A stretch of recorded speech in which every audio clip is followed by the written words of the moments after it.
faltan 8 días para las elecciones. Y más allá de las pullas, los insultos exitosa y todo aquello que ha ensuciado esta campaña, lo cierto es que lo que tenemos son 2 propuestas que finalmente resumen 2 posiciones que existen en la sociedad peruana. Una nos propone defender el modelo que se ha venido aplicando, sobre todo a partir de 1993, cuando se aprobó la Constitución que actualmente nos rige. Y que finalmente, y sobre todo a partir de la segunda vuelta, quienes defienden el modelo nos dicen que este requiere cambios y que estos deben ser hechos mirando hacia el futuro.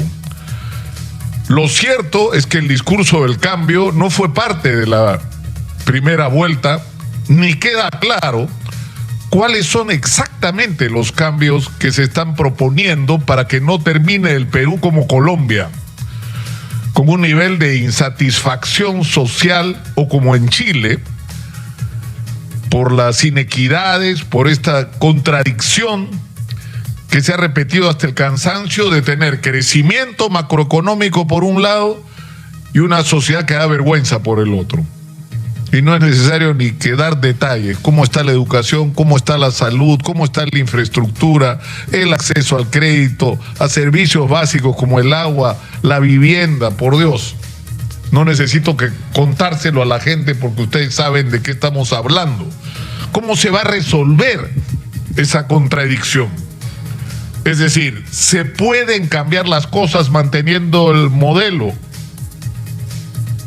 ¿Cómo? ¿Qué es lo que proponen hacer? Porque además hay un tema, ¿con quién se va a hacer esto que se pretende? Porque lo que se ha dicho de parte de quienes defienden el sistema es que el sistema estaba bien. Exitosa.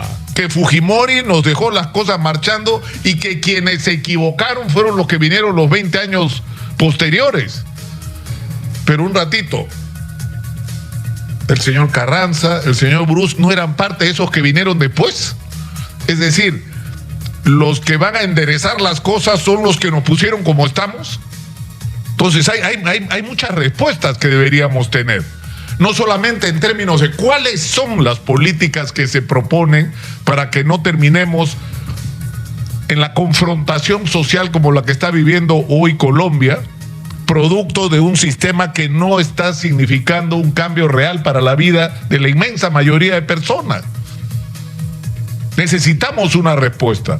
Pero en el otro lado tenemos a quienes cuestionan el modelo, que dicen que este modelo, que lo que ha fallado no es la aplicación ni el papel del Estado o la incapacidad de los funcionarios públicos, lo que ha fallado es el modelo y que este modelo tiene que ser cambiado. Ya, la pregunta es ¿por qué tiene que ser cambiado? Y ese cambio, ¿qué va a significar? ¿Que vamos a perder todo lo que tenemos de bueno?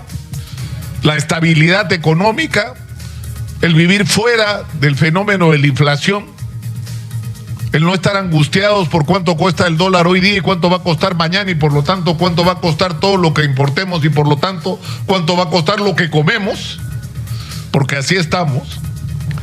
Es decir, ese cambio, ¿qué implica? O sea, ¿cómo nos garantiza ese cambio de modelo que nos permita seguir incorporados a la comunidad internacional, defender aquello que está bien, porque hay cosas que están bien y no deberían cambiar, y hacerlo mejor de lo que es? Y las respuestas no están claras, porque acá también ha habido un cambio.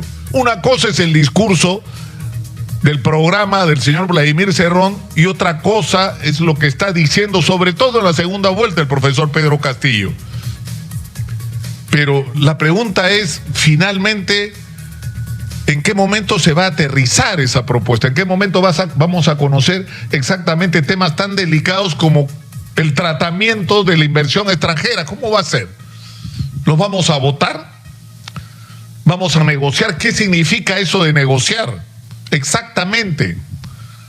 ¿Con quién lo vamos a hacer? Que es un problema muy importante también. ¿Quiénes son las personas en cuyas manos va a ser puesto el destino del país? Sobre estos temas queremos respuestas el día de mañana los peruanos. Que me pasa a mí y me imagino que le está pasando cada vez a más gente. Estamos hartos del insulto, estamos hartos del odio, estamos hartos de la exclusión de unos a otros. Porque por este camino, ¿dónde vamos a terminar? En una guerra civil. Porque la victoria de uno es simplemente inconcebible por el otro. Inaceptable. No quieren aceptar la derrota del otro. Golpe de Estado, guerra civil, lo que sea, pero no aceptar la victoria del otro. Estamos yendo como por un tubo, una confrontación que nos va a destruir como país. Y lo que queremos los peruanos es respuesta. Estamos en medio de la más grave crisis sanitaria, económica y social de nuestra historia. Y necesitamos respuestas no solamente a estas urgencias, sino a lo que esta pandemia ha mostrado, la necesidad de cambiar las cosas en el Perú, pero cambiarlas bien. Entonces, Exitosa.